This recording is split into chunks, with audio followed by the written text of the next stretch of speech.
Rescue చేయగలిగారంటే దీనికి state government ఎంత ప్రిపేర్డ్గా ఉందో మీ దృష్టికి తీసుకొస్తా ఉన్నాను. కలెక్టర్ గారి దృష్టికి చేసి ఇందాక అన్ని పంట నష్టం ఇవన్నీ చూశాను. దాదాపు మనకి ఈ ఒక 46,000 ఎకరాలని 46,000 హెక్టార్లు నష్టం వచ్చింది. దాదాపు ఎంతమంది ఉంటారు? ఒక 56,000 మంది.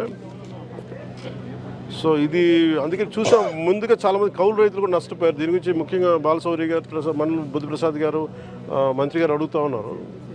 దీనికి కౌలు రైతాంగానికి ప్రత్యేకించి దృష్టి పెట్టాలని ఖచ్చితంగా అది కూర్చోబెట్టి రివ్యూ మీటింగ్స్లో పెట్టి దీన్ని ముఖ్యమంత్రి గారి దృష్టికి తీసుకెళ్తాం. అలాగే ప్రత్యేకించి నిన్న నేను ఈ పంచాయత్ రివ్యూ చేయించాను. పంచాయతీ అధికారులు, ఉన్నతాధికారులు అందరితో కూడా చేయించినప్పుడు దాదాపు పంచాయతీ శాఖ పరిధిలో, ఇది ఎక్కువ పంచాయతీ శాఖ పరిధిలో ఉన్న గ్రామాలు ఇవన్నీ, దాదాపు 274 కిలోమీటర్ల రహదారులు ఎంటైర్ రాష్ట్రం మొత్తం యాజ్ ఆన్ దెబ్బతిన్నాయని చెప్పారు. అలాగే సూపర్ శానిటేషన్ కానీ, సూపర్ క్లోరినేషన్ కానీ, పోస్ట్ ఈ అంటువ్యాధులు వచ్చే అవకాశాలు ఎక్కువ ఉన్నాయి. అలాగే 1,583 గ్రామాలని చాలా తీవ్రంగా ప్రభావితమైనవి. దీనికోసం దాదాపు 21,055 మందిని సిబ్బందిని ఈ పారిశుద్ధ్య నిర్వహణకి వినియోగించాం. అలాగే ప్రతి జిల్లా కలెక్టర్ల కృష్ణా గారి కానీ, ప్రతి ఒక్కరు కూడా జాయింట్ కలెక్టర్స్ కానీ, ఎంటైర్ యంత్రాంగం మొత్తం వారి లీడర్షిప్లో చాలా అద్భుతమైన పనిచేశారు. దాదాపు 23,000 మంది, 23,744 మందిని కేంద్రాలకి తరలించబడిన ప్రజలు. అలాగే 240 సహాయ కేంద్రాల్లో వీళ్ళని పంపించడం జరిగింది. అలాగే ఇందాక చెప్పినట్టుగా 56,040 మంది రైతులు నష్టపోయారని తెలుస్తోంది ప్రాథమికంగా. ఇది 46,000 హెక్టార్లు పైచులకు. అలాగే ఉద్యాన భూమి ఇందాక కూడా అరటి పంట చూసాం. అది ఒక 1,400 పైచులకు హెక్టార్లో దాదాపు 2,230 రైతులు నష్టపోయారని తెలుస్తూ ఉంది. ఒక దెబ్బతిన్నీళ్ళు ఒక 39, పాక్షికంగా దెబ్బతిన్న 489. సో వీటన్నిటికీ కూడా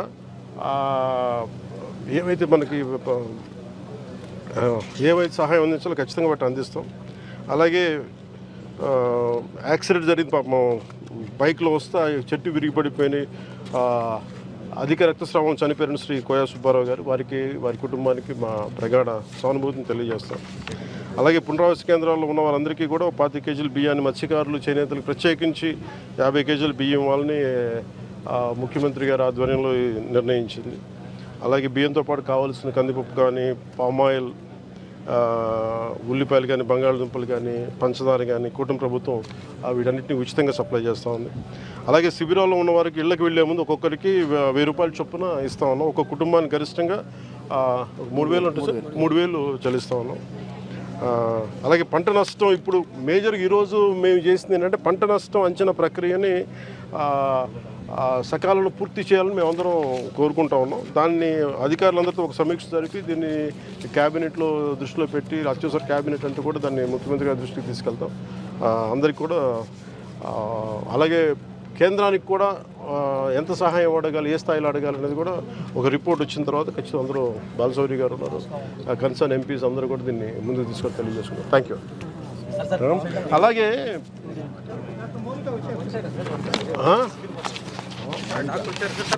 డాక్టర్ కంగ్రాచులేషన్, చాలా చాలా అద్భుతమైన పని చేశారు. Thank you sir. ఎప్పుడైతే మేము అది 9, 10 షిప్స్ ఎప్పుడైతే కొంచెం చిక్కుకుపోయాని వెళ్ళాయో, మేము మా డిఎహెచ్ఓ సార్ ఇన్స్ట్రక్షన్స్ ప్రకారం సేఫ్ గార్డ్ చేయాలని, ఎలాగైనా వాటిని రక్షించాలని వాటికి టెంట్ మరియు మెడిసిన్స్ మా చిన్న నర్సింహోమ్స్ వారు ఏంటంటే డిఎహెచ్ఓ సార్ మొత్తం మెడిసిన్స్ అన్ని ప్రొవైడ్ చేసి అందరి సహకారంతో అది సక్సెస్ అయ్యేలా చేశాం సార్. అక్కడైతే చాలా గ్రేట్ ఎఫర్ట్స్. చాలా థ్యాంక్ యూ సార్. చాలా ఆర్మీలో నెంబర్ 1గా ఉంటుంది సార్. అవునా? ఓకే మా మీరు అంటే అలాగే మేజర్ అంటే ఇంకా ఇంత డ్యామేజ్ తగ్గడానికి కూడా ఏంటంటే డ్రైన్స్ని కూటమి ప్రభుత్వం రాగానే ఎక్కడికక్కడ తీయడం జరిగింది. దానివల్ల ఆ డ్యామేజ్ ఇంపాక్ట్ చాలా తగ్గిందని చెప్పాలి. మెయిన్గా ఈ డ్రైన్ అవుట్ఫాల్ స్లూయిస్కి సంబంధించి మండలి బుద్ధిప్రసాద్ గారును, బాలశౌరి గారు, మంత్రి గారు దృష్టికి పట్టుకొచ్చారు. ఇది దీని స్థానంలో కొత్త బ్రిడ్జ్ ఉంటే బాగుంటుంది అనేది మరి ప్రత్యేకంగా చెప్తా ఉన్నారు. దీనివల్ల ఒక 5,000 ఎకరాలు పంట దివసీమకి కొంత సహాయం 60% ఒక హెల్ప్ చేయగలరు. ఉంటారు కరెక్ట్. ఇవన్నీ నాబార్డ్ నిధుల ద్వారా కానీ లేదంటే ఇంకేమైనా ప్రత్యామ్నాయ సోర్సెస్ ఏమని వెతికి దీన్ని త్వరలో పూర్తి చేయాలని దీని మీద ఒక కాంక్రీట్ యాక్షన్ ప్లాన్ ఒకటి మొదలు పెడతాం. సరే, థ్యాంక్ యూ.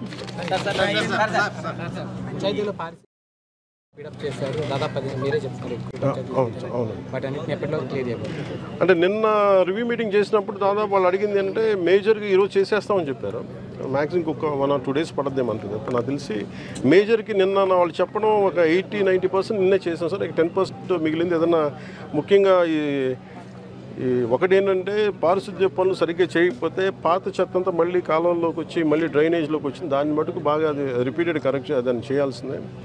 అంటే మెయిన్ ఇలాంటి జరగకుండా ఒకటి కాలువలు పూడికలు తీయటం, 2 మున్సిపాలిటీ స్థాయిల్లో ఈ గార్బేజ్ డంపింగ్ని ఎట్లా చేయాలి, దీన్ని ఆల్టర్నేట్ పవర్ సోర్స్ ఏదైనా చేయాలి, వీటన్నిటి మీద ఒక ఐ థింక్ అన్నారు. ఇలాంటి విపత్తులు వచ్చినప్పుడు, ఇలాంటి కెలామిటీస్ వచ్చినప్పుడు మనకు will understand it better. So అందుకని మనకు సంబంధించినంత వరకు ఇది ఒక 2 daysలో అయిపోతుంది. అదే సార్, ఇప్పుడు అదే మాట్లాడింది. ఇది ఒకసారి నేనే ఇంకొక అంటే ఈ మొత్తం అంటే అధికారులు ఎక్కువ తిరిగితే మళ్ళీ వాళ్ళకి ఇబ్బంది పడతారని చెప్పి సహాయ కార్యక్రమాలకి నేను ప్రత్యేకించి మన దివసీమకి సంబంధించి ఇవన్నీ నేనే వ్యక్తిగతంగా ఒకసారి పరిశీలించి దాని మీద ఒక నివేదికని నేను తీసుకెళ్తాను. సార్, దిగువకి వెళ్ళే రోడ్లు కూడా కొంచెం డ్యామేజ్ వాటి నాగలంక మండలం ఎదురుమండి ప్రాంతంలో కూడా శాంక్షన్ అయింది సార్. అది నాబార్డు కూడా శాంక్షన్ అయింది. అది కూడా 40 crores పెట్టారు. ఎదురుమండి టు గొల్లం ఉంది, అది చెప్తున్నారా? ఎదురుమండి బ్రిడ్జ్ అంటే ఈ శాస్కీ ఫండ్స్ ద్వారా దాదాపు ఒక 80 కోట్లు కేటాయించడం జరిగింది. దాంట్లో ఉందా ఇది? దాంట్లో ఉందండి. Thank you sir.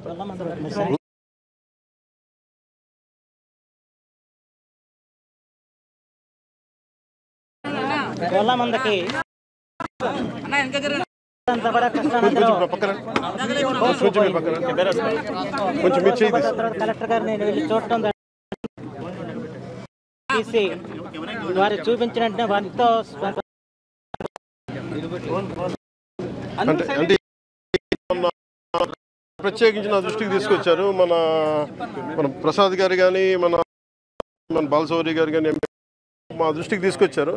ముఖ్యంగా ఎదురుమండి గొల్లమంద నాగాలంక మండలంలోది ప్రత్యేకించి ఒక ఈ కోతకు గురైపోయింది. మనం ఏం చేయాలి, దానికి రోడ్డుకి 13.8 కోట్లతోటి నిన్నే టెండర్స్ కూడా పూర్తి చేసాం. 10,000 మందికి దీనివల్ల లబ్ధి ఉంటుంది. అలా 5 లంక గ్రామాలు జింకపాళెం, గొల్లమంద, బ్రహ్మయ్య గారి మూల, ఎదురుమండి ఎందుకంటే వీటికి చాలా సహాయపడుతుంది. ఇవన్నీ ఒకప్పుడు వర్షం వస్తే కట్ అయిపోతాయి ఇప్పుడు దాకా. ఇప్పుడు త్వరలోనే దీనికి బ్రిడ్జ్ చేయడం వల్ల పరిష్కారం.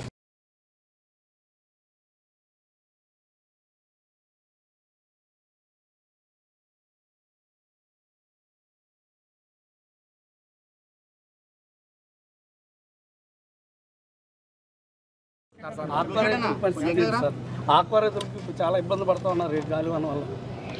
కొన్ని మునిగిపోయినాయి సార్. ఇప్పుడు చెప్పారు కదా, అంత మునిగిపోయినా మా సార్కే మా ఓటు సార్. మీరు చెప్పండి. లేదు అలాగా మీరు రెలవెంట్ క్వశ్చన్. ఒక నిమిషం. ఆక్వా రైతులు కూడా టీమ్స్ పెట్టాము. యాక్చువల్లీ దానిపైన ప్రిలిమినరీ రిపోర్ట్ చేసి పంపిస్తాం. వీళ్ళు అడ్రస్ అంటే దేని నుంచి పారిపోయేది కాదు, కానీ అంటే నాకు ఇప్పుడే మీరు చెప్పారు. అంటే ఇక్కడ అంటే ఆక్వా అనేది మేజర్లీ నేను వెస్ట్లో చూస్తాను తప్ప ఇక్కడ తక్కువ అదే చూస్తా ఉన్నాను. దారిలో పెరిగిపోతా ఉన్నాను.